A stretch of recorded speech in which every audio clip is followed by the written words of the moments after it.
Okay, so how do you go about building an exponential enterprise? We've spoken about some of the elements that are found within an enterprise. You look about your internal setups and your externalities, your interfaces, your dashboards, and the crowd and community and so forth on the externals. You've got to understand that exponential enterprises make it possible to organize in new ways, and that is because of the information-enabled world that we live in. Hey, I'm John Harris, and this is the Exponential Entrepreneurs Academy coming to you live from London. I would like to talk about three issues right now that you need to take cognizance of when you start to think about building an exponential organization and enterprise. First, you've got to understand that there are technological risks. So will it work? Can you build this thing? When you start out, you have an idea, and you've got to figure out, when you build this thing, will it work? I know a lot of platforms have been built with technologies that have failed. They haven't had the backbone, and they haven't had the stability, and they've never really functioned properly. And it makes a massive difference with the retainability of ongoing clients in the future. Next, the market risk. You've got to think about this. Because you build it doesn't mean necessarily they'll come. Are there buyers? Will they get their money out and buy this product? Lastly, you need to think about the execution risk. Can you get a team together in order to implement this product or service? Can you have enough excitement and get the right kind of quality, the right kind of players on your team to actually build this thing and to implement it? So we're going to talk about 12 steps in building an exponential enterprise. And I'm not going to do all of them in one go because it just takes too long. So we're going to break it up into 4 steps, and each sequence we'll do several sequences where you just get the 4 steps, and then you'll be more implementable for yourselves. First of all, you want to look about how is it that you're going to go about selecting an MTP, a massively transformative purpose. And you need to be asking yourselves basically 4 questions, if not more. But some good questions to start off with are really, first of all, what is it that you really care about?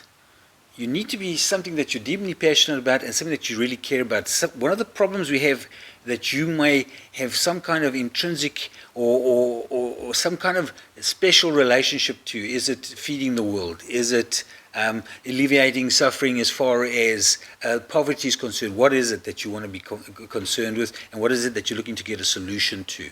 You need to think carefully and deeply about this. Next, what is it, and really, what does it mean to you? Why would you do it? So it's one thing saying, this is what I want to do. You've really got to understand the purpose of why you want to do it. You need to go down and ask you to do the 5 or 7 whys as deeper and deeper and deeper to really understand what's your key driver here. Because there will come moments where you ask yourself, why am I doing this? Okay, so you really need to understand that right up front. What is your purpose there? And if the next thing you're going to do is, if you started out and there was no problem, imagine that it was a situation where you could just do it, there was no issues, what is it that you'd do then? And the other one to ask yourself is, if you had $1 billion right now, how would you deploy that $1 billion as far as building out a solution, an enterprise that could help a lot of people? So if you had the money and you didn't have any issues, you could do it right now, what is it that you'd do? If you start at a point where you say, okay, this is what the biggest thing I could possibly think of that I would do, if I had the resources, this is what I would do. And then we're going to take it from there, because once you start to lay out those things and think carefully about them and look at what resonates with you, that is where we can, as a starting point. Step number 2, you need to join or create a community, an MTP community that you are concerned with. So out there you can get involved with communities and groups that are passionate about the same thing that you're passionate about. And most everything is online now. There are groups for basically everything. If there isn't one for the area that you are passionate about or that you are keen to start in, let's just say you can go and build it yourself. You can go to places like Meetup, or obviously you can do your Google groups, Facebook groups. There's lots of platforms nowadays where you can start to build a group and get a following or be part of a group. And you need really, what we've always told you about, you need a dynamic group. It doesn't need to be massively wide, but it does need to be deep enough, that niche, that you get involved with that group. It does have to have enough size to make it feasible for you to therefore afterwards sell a product that will resonate with that group. Step number 3, you want to compose a team. It's very important to get the correct team together. And there are key core team members that you're going to need. And part of that core is you don't want people with the same background. You want diverse backgrounds, different backgrounds to give you a bigger sample of ideas. You also want to have independent thinkers, people that have got their strong thoughts and opinions of what they would like to see happen. So lastly, you need to have complementary skills. You have to have different skill sets, but skills that complement each other. And we'll discuss a little bit about that. So you might have the visionary, the dreamer, a key driver, somebody who has a vision, a solution for a problem, and he has an NTP. He's the one that has got the massively transformative purpose, the idea that's really going to revolutionize things.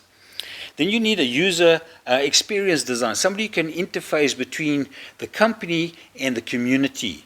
You're going to have the user's needs, and you need to make it as seamless as possible. We're trying to get to a stage, and we're getting close to it already, where somebody will see something that they want to be purchased, they want to be involved in, they will be able to go and select it, to buy it, and it'll all be very seamless. So you can go and get that delivered, paid for, all very seamlessly. The smoother that whole transition of that journey is, the more effective and more dominant a business is going to be.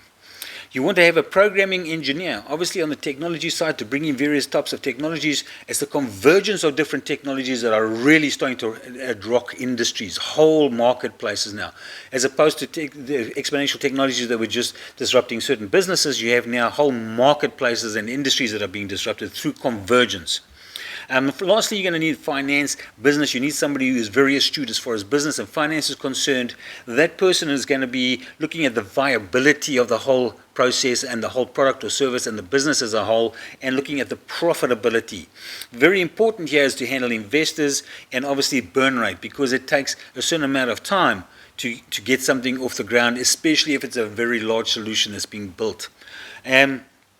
Step number 4, well, just 2 other steps to mention here is you really only need 2 facets to this.